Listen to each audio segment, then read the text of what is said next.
Yalta, Crimea, febrero de 1945. 3 líderes se reúnen para construir la paz mundial. Joseph Stalin, Winston Churchill, Franklin Roosevelt. De sus decisiones dependía el destino de millones de personas. La Conferencia de Yalta.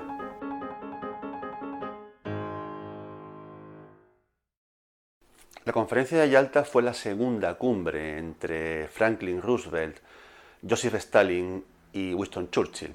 La primera había sido en Teherán en 1943. De ella quedaban varios temas pendientes que era preciso concretar. Si quieres quedarte, al final haré un repaso de algunos comentarios que me han dejado en mis redes sociales a los vídeos sobre el antisemitismo y el Estado de Israel. Algunos merecen atención por disparatados y otros por interesantes. Yalta es una pequeña ciudad en la costa del Mar Negro, con un entorno privilegiado y un clima agradable. En Yalta y alrededores hay varios palacios, porque era el lugar de veraneo de la aristocracia rusa y de la familia imperial.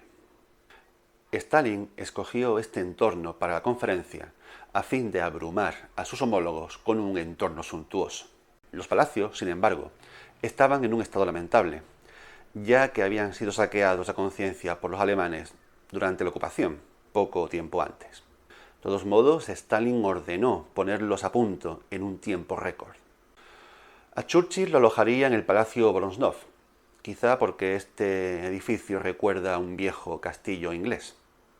Y así el premier británico se sentiría como en casa. A Roosevelt lo alojó en el Palacio Livadia, antigua residencia de verano de los zares rusos. En ese mismo palacio también se iban a celebrar las sesiones. Y Roosevelt era mejor que se instalara allí porque estaba muy limitado físicamente debido a la poliomielitis que padecía desde hacía 24 años. Para Roosevelt, de hecho, el viaje hasta Yalta fue muy penoso. Después de una tediosa travesía en barco y un vuelo desde Malta hasta Saki, en Crimea, aún faltaban 150 kilómetros a través de una sinuosa carretera hasta llegar a Yalta. Este último tramo fue el peor para Roosevelt, fue un auténtico sufrimiento. Roosevelt estaba muy enfermo. Stalin se dedicó desde un principio a presionar psicológicamente a sus dos homólogos. De entrada no acudió a recibirlos a Saki, y esto era una grave falta de consideración. En su lugar envió a su ministro de Exteriores, Yadislav Molotov. Stalin buscaba obtener ventaja y lo consiguió de diversos modos, según veremos. En la mesa había 4 asuntos muy importantes. Uno era el modo en que se iba a ocupar la Alemania vencida. Otro era la cuestión polaca. Otro era la nueva organización de Naciones Unidas, que era el proyecto personal de Roosevelt. Y otro era la guerra contra Japón. El primer día de reuniones, Stalin empezó fuerte, puesto que visitó por separado a Roosevelt y a Churchill. Esto podía ser interpretado de muchas maneras, pero también contribuía a aumentar la desconfianza entre el británico y el estadounidense, porque, claro, podían caber dudas acerca de lo que el soviético hablaba con uno o con otro. Tenemos a 3 líderes que, a pesar de su obligación de construir la paz, en el fondo persiguen sus propios fines. Churchill quiere asegurar el poder del Imperio Británico. Stalin busca afianzar su dominio en la Europa Oriental, al tiempo que pretende sacar de Alemania todo lo que pueda para reconstruir su maltrecha economía, porque la URSS está devastada. Y Roosevelt tiene cierta obsesión con levantar el nuevo proyecto de las Naciones Unidas.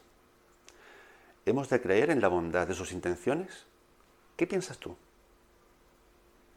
En el primer día de sesiones solo se analizó la situación militar. De todos modos, sirvió para que Stalin dejase bien clara su posición de ventaja, porque sus ejércitos estaban a solo 80 kilómetros de Berlín, mientras que los angloamericanos estaban todavía empantanados al oeste del Rin, después de haber sido frenados por la contraofensiva alemana de las Ardenas.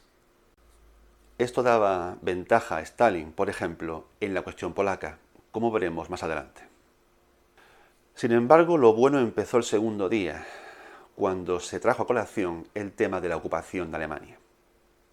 En la conferencia de Teherán se acordó que Alemania sería dividida en 3 zonas de ocupación, una para Estados Unidos, otra soviética y otra británica. Pero Churchill quería introducir una 4ª zona de ocupación para Francia. La razón era simple. Churchill preveía que Stalin pretendía afianzar una amplia zona de influencia en la Europa Oriental.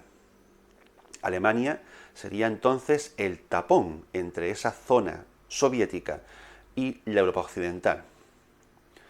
Churchill no quería estar solo ante la Unión Soviética. En el fondo no confiaba en la disposición de Estados Unidos de enfrentarse a Stalin. Por ello, buscaba el apoyo de otra antigua potencia colonial para tener algún apoyo. Sobre todo a raíz de que Roosevelt dijera de modo irreflexivo en la reunión que pretendía mantener la ocupación de su zona en Alemania como mucho durante 2 años. Esto hizo que a Stalin los ojos se le iluminaran e hizo que Churchill se horrorizara. Lo que pasó después da idea de lo cínico que era Stalin. Dijo que Francia no tenía derecho a una zona de ocupación, porque en el 40 habían luchado muy poco. De hecho, se habían rendido muy pronto e incluso el régimen de Vichy había colaborado con los alemanes, lo cual era cierto. Pero obviaba el pequeño detalle de que mientras los alemanes daban una gran paliza a los franceses y a los británicos, que a duras penas habían logrado salvar el pellejo en Dunkerque, la Unión Soviética permanecía en paz con Alemania gracias al pacto de no agresión Molotov-Ribbentrop. Pacto que además incluía un protocolo secreto por el cual Alemania y la URSS se repartían Polonia. El hecho de que nadie dijese nada al respecto en la reunión da idea de lo intimidados que Stalin tenía a todos. Churchill se mantuvo inflexible en el asunto de la zona de ocupación para Francia y Roosevelt no se opuso. Así que Stalin cedió. En el fondo era algo que no le costaba nada, porque su condición era que la parte francesa saliera de la zona que le correspondía a Gran Bretaña. Sin embargo, esta concesión le sirvió para abrir brecha en un asunto que sí era de su interés: las reparaciones de guerra exigibles a Alemania. Porque Stalin quería que Alemania pagase una gran cantidad a la Unión Soviética. Puso sobre la mesa una cifra de 10.000 millones de dólares. Los dejó a todos sin habla. Churchill y Roosevelt protestaron. Era una cifra disparatada. ¿Cómo iba a pagar Alemania tanto estando en la ruina? Entonces tuvo lugar una de esas pocas ocasiones en las que Stalin se enfadaba en público. Se levantaba, vociferaba y hacía gestos. ¿Cómo era posible que Estados Unidos y Gran Bretaña no quisieran que Alemania pagase reparaciones a la Unión Soviética? ¿Acaso no habían visto en el viaje por carretera desde Saki el grado de destrucción que Alemania había causado en la Unión Soviética? ¿Acaso no querían que la Unión Soviética se recuperase? ¿Qué razones tenían para ello? Nadie dijo nada, y quien calla, otorga. Meses después, cuando los incendios de Berlín todavía humeaban, Stalin empezó a enviar brigadas de trabajo a Alemania a fin de saquear todo lo que pudieran. Maquinaria, materiales, vehículos, incluso arrancaban las vías del tren.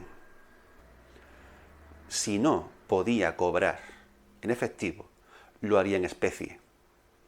Y nadie se lo impidió. Esa noche, para calmar un tanto los ánimos, se organizó un gran banquete en el Palacio de Livadia. Fue una cena totalmente pantagruélica en medio de una Europa donde miles y miles de personas pasaban hambre. Era una manera de Stalin de demostrar su poder. Incluso se dice que trajo un limonero a fin de que no faltase limón para los martinis. Después de la cena, en medio de los brindis, porque en Yalta se bebía y se bebía mucho, alguien hizo una broma acerca del apodo que tenía Stalin entre los aliados, el tío Joe. Stalin se puso muy serio, muy rígido.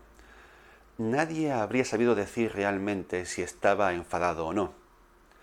Esa era una de las bazas de Stalin para poner a la gente nerviosa. Lo que no pasó inadvertido a algunos miembros de la delegación de Estados Unidos fue que Stalin apenas bebía, porque en alguna ocasión le sorprendieron llenando su vaso a hurtadillas con agua en vez de con vodka. Stalin era un gran negociador y su ministro de Exteriores, Molotov, también. De hecho, Molotov era como una mula, era capaz de mantener durante horas el mismo argumento sin retroceder ni un ápice. Stalin a veces le apoyaba y a veces fingía regañarle de manera amistosa para que no fuese tan rígido. También era esta una manera de desconcertar a sus oponentes. Pero Stalin jugaba con ventaja en Yalta. Los palacios estaban llenos de micrófonos. Evidentemente, Roosevelt y Churchill contaban con esto y hacían lo que se suele hacer, salir al jardín a hablar de lo que no quieren que sea registrado por los micrófonos. Sin embargo, no sabían que también los jardines estaban cubiertos por decenas de micrófonos, capaces de captar conversaciones en varios metros a la redonda. Así que no había escape posible. El tío Joe se enteraba de todo. En unos días podrás ver la segunda parte de esta historia. Ahora vamos a pasar revista, como he dicho antes, a algunos comentarios que me han dejado en redes sociales en los vídeos de el Estado de Israel y el antisemitismo. Algunos son muy pintorescos, como por ejemplo esta conversación. Según tu parecer son el pueblo escogido, supongo que se refiere al pueblo judío. Menuda resaca debía arrastrar el nota. No, siguen mi parecer.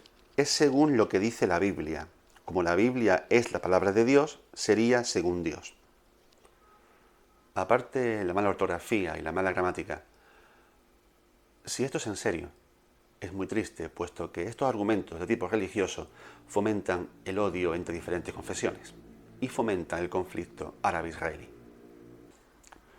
Luego existe otra cuestión también muy triste. Por supuesto, siempre estuve en contra de los nazis, pero hoy dudo. ¿Los sionistas con poder son iguales o peores? ¿Qué pasa? ¿Que vamos a minimizar los crímenes nazis porque hoy día un gobierno sionista como el de Israel lleva a cabo otro holocausto contra el pueblo palestino? Creo que lo uno no borra lo otro. Luego está el absurdo. Retorno de judíos a su tierra, Judea. Eso no sucederá jamás. Según Biblia, en los últimos días algunos se convertirán al cristianismo. Los conflictos vienen desde Abraham. Mientras unos son hijos de la promesa, los otros son hijos de la esclava. Entiéndase por hijos, descendencia. Lo dicho, hablar a estas alturas de Abraham, de si los judíos son descendientes de uno o de otro, no tiene ningún sentido y solo consigue fomentar los conflictos. La base del odio entre israelíes y árabes está en estas insensateces. Luego hay un comentario, personal esta vez, que me hace mucha gracia. Este Barbas huele a azufre desde lejos.